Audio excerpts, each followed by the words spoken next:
Morning mga tol, good morning Philippines in Taguig. Yan. Day 162 tayo para sa ating push up. Wala nang paligoy-ligoy pa mga tol dahil mainit na dito sa lugar. Let's go na agad. Ready? Dapat daw proper Subukan natin.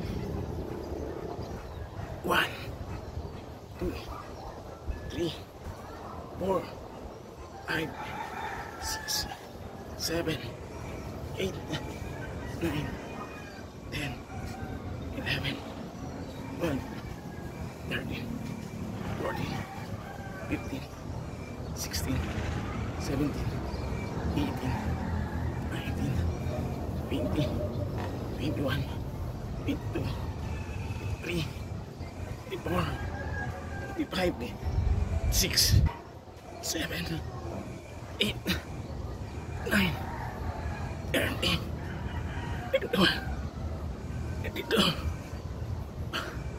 Hindi ko kaya.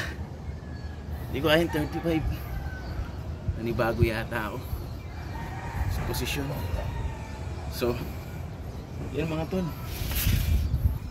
At least nakapag-push up tayo ngayon, di ba? So maraming salamat sa inyo pong suporta. Sandali. Ayan. So thank you so much. God bless po sa ating lahat.